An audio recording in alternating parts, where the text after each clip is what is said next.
आज रामनगर बाबा भोलेनाथ के मंदिर पे आज वहां के मूर्ति के नया मूर्ति की स्थापना हुआ। जोना के उपलक्ष्य में हमारे सभी संगीत प्रेमी और इतना प्यारे प्यारे भक्त भाई लोग, चाचा चाची, भैया भाभी, नाना नानी सब के हुआ बा। हमारा बड़ा अच्छा लगता है जे इतना भीड़ बाटे। सर्वप्रथम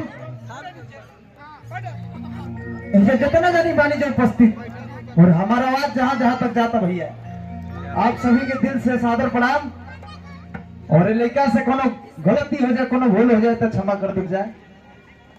हाँ, कहा गया भैया कि भाषा भोजपुरी की भाषा भोजपुरी ऐसा ना देखे बोले से बोले समझल बुझल दोनों जरूरी होला। लोग बबुआ कि ना ही कोनो गौना के पूरी है, ना ही कोनो सुहागिन के हाथ के चूड़ी है।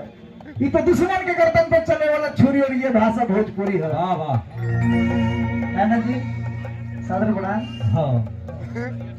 हाय। आज एकाध साल बाद इतना भीड़ लागल बा, हमारा इतना अनुभव लगता है अबे कुछ नहीं के लेकिन कहे को भैया सर्वप्रथम माई तो माई होनी चाहे, काली माई होगा चाहे दुर्गा माई होगा चाहे सरस्वती माई चाहे वो माई जिकरा कोख से हमन के पैदा भइल बनी के भैया। हम चाहते एगो माई के चरण में एगो भेंट बाटे। कैसे बा राज भैया? रोते अकेले डेकचुन के एगो है हमारे गुरुजी संदीप गुरुजी, जन की यहाँ के जोड़े नहीं थे। आज यहाँ के वजह से, इन लोग के वजह से चाचा जी आए हैं। का देखत रहो रामवरण भैया, ये तो भर दे कलाकार हो।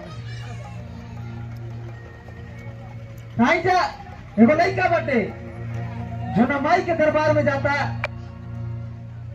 महतारी से कहता, का कहता भैया?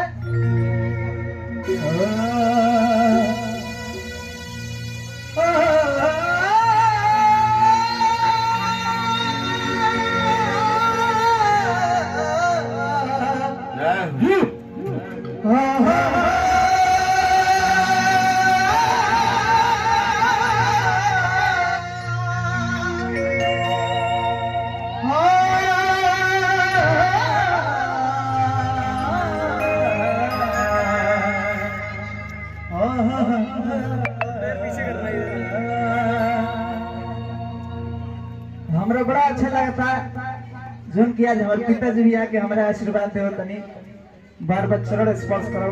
आदरणीय माननीय हमने के गुरुजी रामनगर के म्यूजिशियन पार्टी यानी कि हमने की जो कमेटी बा ओकर मालिकार आदरणीय माननीय ओम प्रकाश पांडे जी गुरुजी के भी आशीर्वाद मिलल। हमारे लिए बड़ा सौभाग्य के बात भैया। लड़का माई के दरबार में जाता, लड़का कहता माई से, का कहता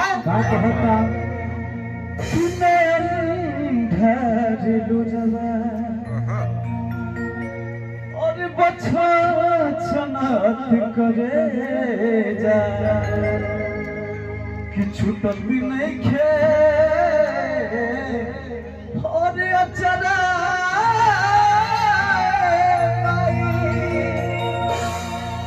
कि पर हो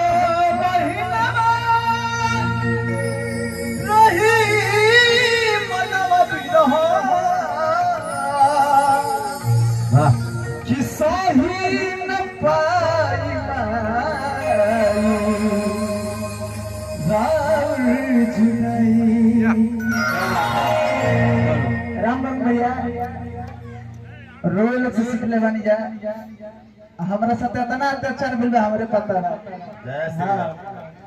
भुलाई दिन ना भुलाई, जोन बीतल नवरात्रि हमारा बिल्कुल ना भुलाई, जोन हमारा ऊपर जुर्म होइल बा।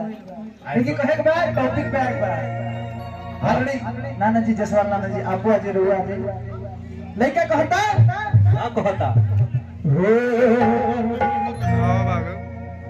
कि बाटे गोर जी माई बाटे गोर जी सुनोए बिलाली हरि हरि हसवा के सर धाय माई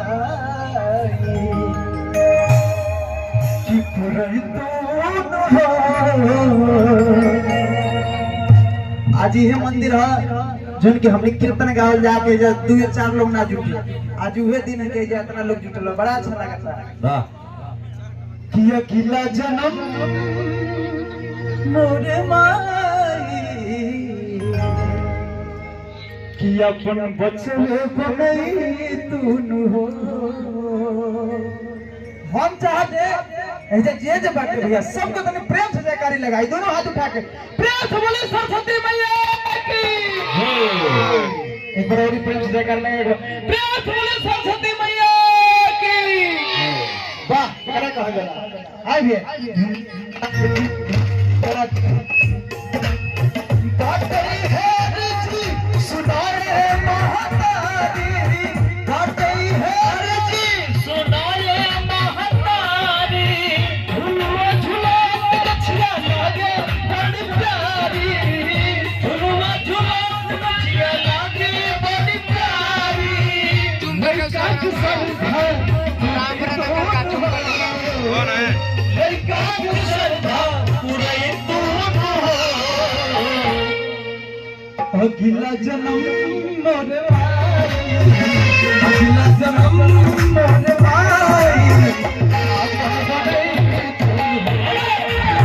अगला जन्म मोरे भाई आपन कदई तुम अगला जन्म मोरे भाई आपन कदई तुम अगला जन्म मोरे भाई